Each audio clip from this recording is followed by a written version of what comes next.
Hello and welcome to your cello lesson number 1. Before we begin, I want to tell you a couple things about the cello, starting with you're going to want to get your cello cookie out of your case and put this on the floor. What it does is it keeps your cello from sliding, so you put the end pin right here on the cello cookie, and that'll keep your cello in place for you. This end pin right here can be loosened with righty-tighty, lefty-loosey. So if you turn this to the right, it's going to get tighter, and if we turn it this way, it's going to loosen up. Once it's loose, you can pull out that end pin and then turn it back to the right to tighten it up at whatever distance you want it to be sticking out, and then you're ready to go right after you put that end pin down in the cello cookie.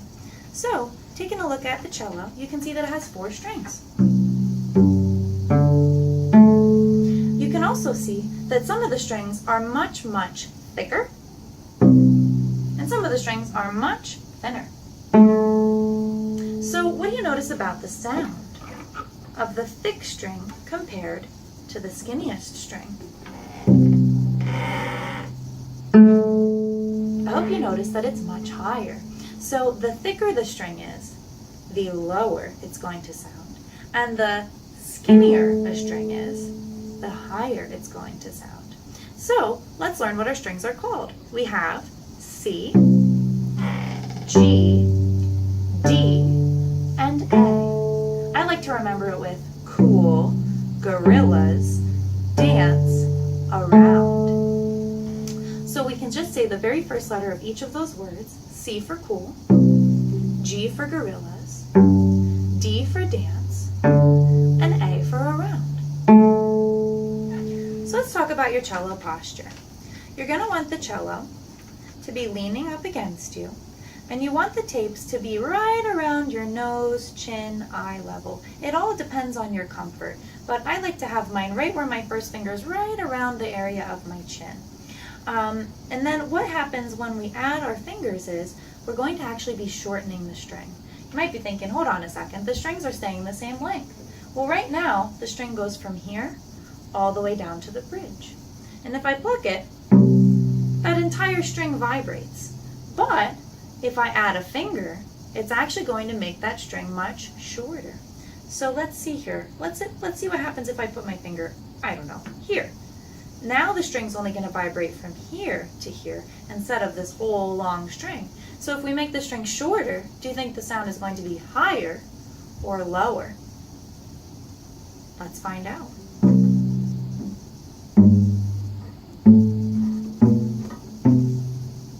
The answer is, as you add your fingers, it's going to make the sound higher. So let's take a look at the D string. That's cool, gorillas, dance. So find that third string. You're going to take your right hand, you're going to plant it on the fingerboard. That's this nice long black piece of wood, and you're going to put your thumb right at the edge. And then you're going to take your pointer finger and pluck each string. Go ahead and try each string until you get to the D string, and we're going to stop there. Here we go. Cool, gorillas, dance. Let's stop on that string right there. Now, everyone pretend that you are holding a cup of hot chocolate. When you hold your cup of hot chocolate, your thumb is actually going to be right beside your fingers. It's not going to look like this. So when you go to hold your cello, imagine you're holding that cup of hot chocolate. This cello has a little tape on the back to show me where my thumb goes. It's actually going to be directly behind where your fingers are. So if you're looking from the side, your thumb goes in the back middle of the neck, and then your fingers are going to go on the other side. So there is that cup of hot chocolate I was telling you about. You want to keep everything nice and curved as though you're holding that cup of chocolate. So let's see what happens if we put our first finger on the D string. Your first finger would be your pointer finger. So we have our thumb planted on the fingerboard, and then your thumb, your left thumb, is going to go on the back middle of the cello neck, and then you're going to put your pointer finger on the very top tape. Try that a few times. I hope you notice that the sound is getting higher. But if you're getting this sound,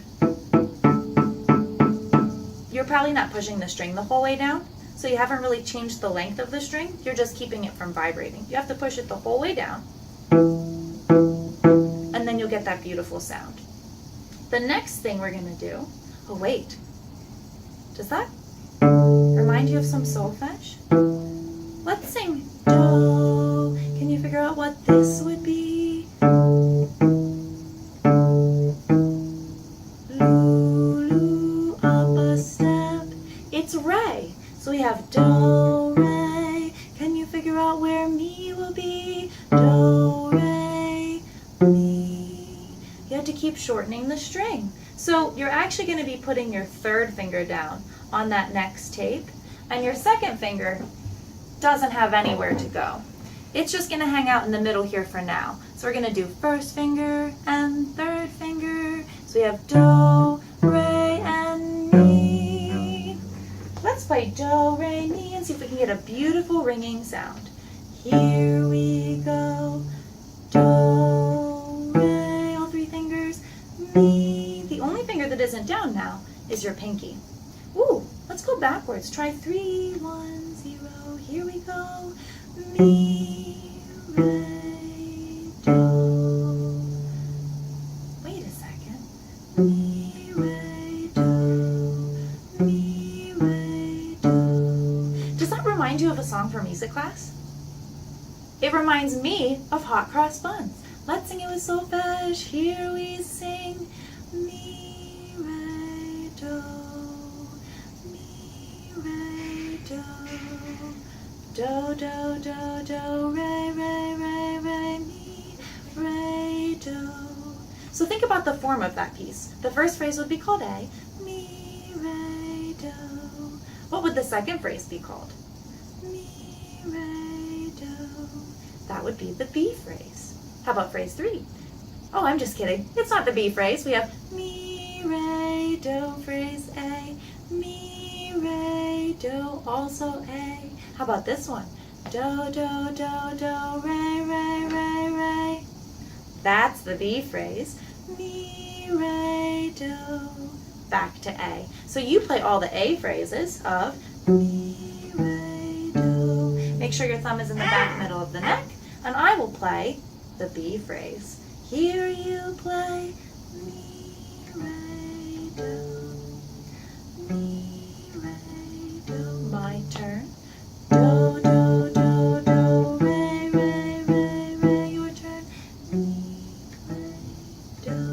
Let's switch. I'll play the A phrases, you play the B phrase. So you're going to do the do, do, do, do, re, re, re, re. Here I go. Mi, re, do. Mi, re, do, your turn.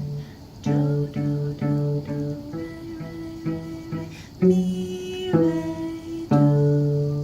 Mi, might be able to play the entire song now. Let's play it together. Get all three fingers. Your pinky isn't down. We're on the third string. Cool. Gorillas dance. And we're not on a round. We're on D string. We have mi ready. Ready, whole song, and here we go. Mi, re, do. Mi, re, do. Do, do, do, do, re, re, re, re. Mi, re, do. So the last thing you need to know is you can actually play that on every single string. So we can play it on the thickest string. Cool. C. And we'll put all three fingers down.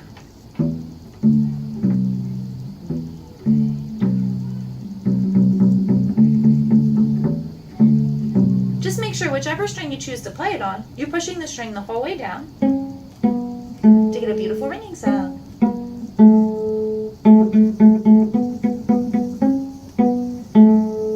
Don't forget, when you go to put your instrument away, that you loosen the end pin, put it in the whole way, tighten it back up so that it doesn't fall out, and be very careful putting it away. And of course, make sure your end pin or your cello cookie goes back into the case. Can't wait to see how your first lesson went, and I'm looking forward to lesson 2. See you then. Bye.